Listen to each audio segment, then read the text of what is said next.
Hello and welcome to CivilNet. Today my guests are two national councillors of the Swiss Federal Assembly, Stefan Müller-Altermatt, co-president of the Switzerland-Armenia Parliamentary Friendship Group, and Nicolas Walder, rapporteur of a motion which passed today in the Federal Council. It calls for the organization of an international peace forum to facilitate an open dialogue between Azerbaijan and representatives of Nagorno-Karabakh's Armenians under international supervision in order to negotiate their safe and collective right of return. Thank you both for getting us in between votes and fitting us in. We really appreciate it. And thank you for joining us. So, Mr. Walder, as the rapporteur on the motion, can you tell us a bit of how the bill was envisioned and got to this point of now being voted on? So the bill was discussed in our Committee of Foreign Affairs two months ago, and was discussed based on the impression, not only impression, but of the fact that the more than 100,000 people have been expelled from a region, and that the international community is calling for those people to be able to come back to their home if they want to. And nothing is moving, and we see that time is playing against those people. So that was a ground feeling in the committee. And one of our members, Eric Fontobel, the co-rapporteur, has also made a trip to Armenia and came back with also the impression that the interests of the people of Nagorno-Karabakh was not taking sufficiently into consideration. So we had that discussion in the committee and came out with two proposals. One was to send a letter to our government to ask them to discuss with the Azeri authorities during the COP that took place in Baku. And so that was passed also, but that's just a letter. And the other one was a proposal that came first from Eric also of that motion. And that motion is a bit, is pushing a bit our government, but that was the whole idea, is to press our government to do something as a mediator and as a country that is used to unite different countries in order to discuss peace, and on the other hand, to press a bit Azeri authorities to show that around the world, some parliamentarians do not agree with what happened and really want the interests of the hundreds of thousands of people that have been expelled from Nagorno-Karabakh to be taken into consideration. So that was a kind of a bet, but at the end of the day, a large majority supported it. So we're very happy that the National Council took that step today. Thank you. And Mr. Altermatt, have you gotten resistance from any corners? I know it sounds like the foreign minister was there at the proceedings. Mm-hmm.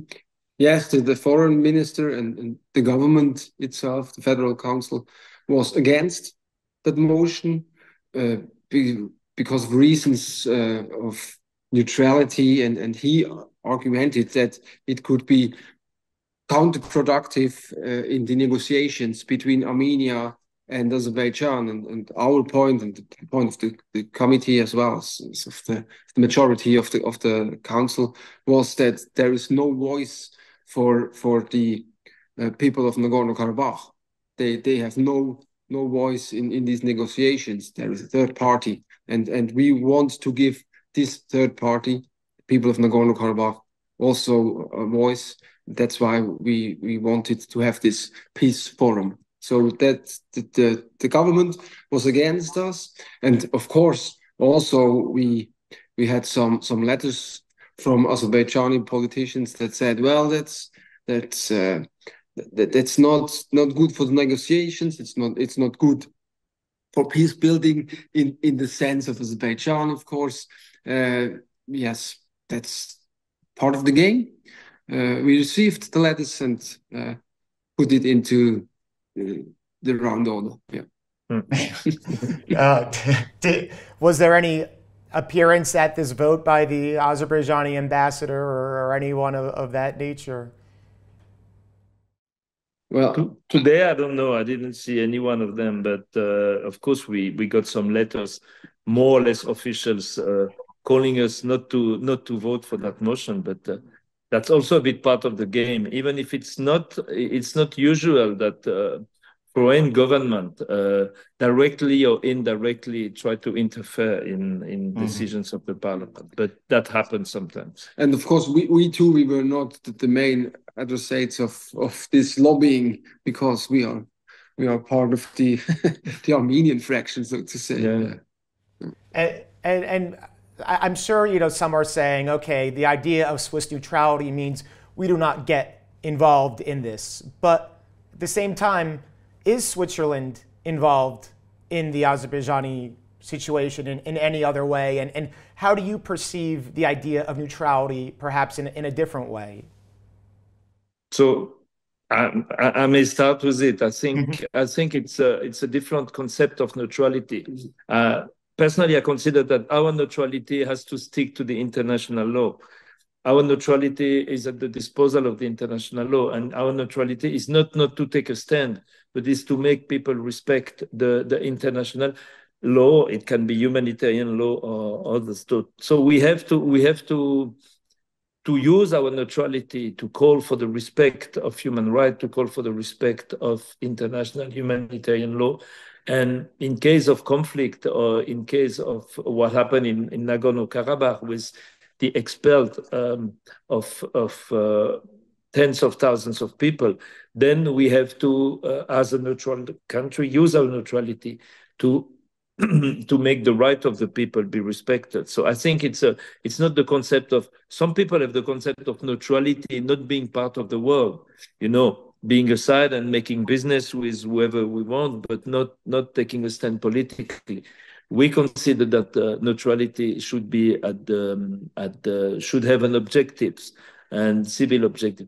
That doesn't mean, of course, that we take a military stand. And neutrality is, of course, a strict military neutrality, so we do not interfere in the battleground. But politically and economically, we should use our power to promote peace and human rights and international law.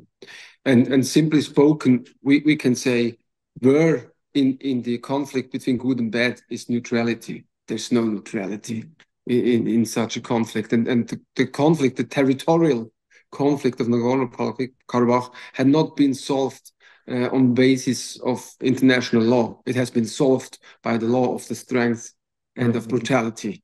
And there you can't be neutral in that sense. And the other point is, you mentioned it, we have a special responsibility, Switzerland, because we are the hub of the oil and the gas trade, and we can't look away. So we have a responsibility, Switzerland. Yeah, that's true, because it's easy to say, oh, don't get involved once they've already done the might makes right. But we've seen the International Court of Justice, all the different rulings they had against Azerbaijan to open up the blockades and things, and it never happened. So someone has to speak up. So what are, Mr. Altermatt, for example, what are the implications of this passage now? Where does it go? What could be happening next? This motion now goes to the Council of State. We have two chambers of Parliament. It's the Senate, the Council of States, and there it has to pass through. It will be very difficult there because this council is a bit more restrictive, a bit more conservative, and they are more formalistic with this term of neutrality, and so it will be probably very difficult. If it passes there, then it will be a task for the government, for the Federal Council, to execute it, to organize this peace forum. But there's still a long way till there. And sorry, we have to go vote again. Thank you both for joining us. I really appreciate the time and for what you're doing in making the voices of the people of Nagorno-Karabakh be heard. You're welcome. Thank you very much, and good luck. Good luck. Yeah. And thank you for joining CivilNet.